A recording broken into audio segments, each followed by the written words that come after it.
Gangster हाजी आरिफ की 22 लाख की चल संपत्ति को किया गया कुर्क। गैंगस्टर एक्ट की धारा 14(1) के तहत गैंगस्टर हाजी आरिफ की संपत्ति को किया गया कुर्क। गिरोह बनाकर असामाजिक क्रियाकलापों से हाजी आरिफ ने वैध रूप से अर्जित की थी संपत्ति। पुलिस और राजस्व विभाग की टीम द्वारा गैंगस्टर हाजी आरिफ की संपत्ति को किया गया कुर्क। गैंगस्टर हाजी आरिफ पर लूट, डकैती, हत्या, गोकशी जैसे 4 दर्जन से अधिक मुकदमा है दर्ज। बुलंदशहर के थाना खुर्जानगर क्षेत्र के मोहल्ला शेखपिन में गैंगस्टर हाजी आरिफ के मकान को किया गया कुर्क। महोदय द्वारा एक कुर्क का आदेश आया है, क्या है पूरा?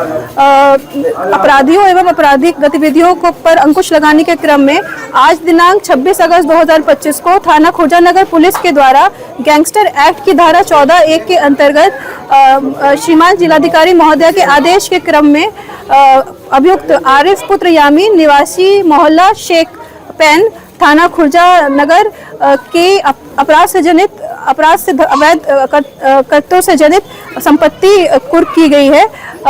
अभियुक्त आरिफ पुत्र यामीन एक शातिर अपराधी है जिस पर 50 से अधिक आपराधिक मामले दर्ज हैं।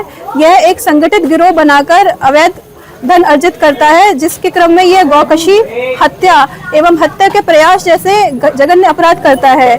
यह संपत्ति एक मकान है जिसकी मूल्यांकन लगभग 21,99,000 रुपए है। जिलाधिकारी महोदय के द्वारा खुर्जानगर में कुर्की की गई है, क्या है पूरा मामला? जी, ये जो कुर्की की कार्यवाही चल रही है, ये जिलाधिकारी महोदया जी के न्यायालय से जो आदेश हुआ है कुर्की का गैंगस्टर एक्ट के तहत, उसके क्रम में अनुपालन की कार्यवाही चल रही है। ये जो कार्यवाही जिस अपराधी के विरुद्ध है उसका नाम आरिफ पुत्र यामीन है।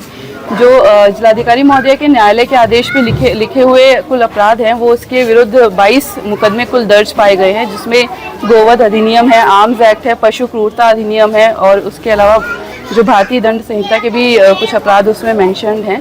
तो उसके जो ये अपराधों के क्रम में उसने संपत्ति अर्जित की थी, वो लगभग इस घर की मालियत जो सरकारी मानी गई है वो 21,99,000 मानी गई है और उसी के क्रम में फिर इसको कुर्की के आदेश की दिए गए हैं। और अगर इसमें कोई अपील होनी होगी तो जो अभियुक्त है वो अपील कर सकता है 3 महीने के अंदर।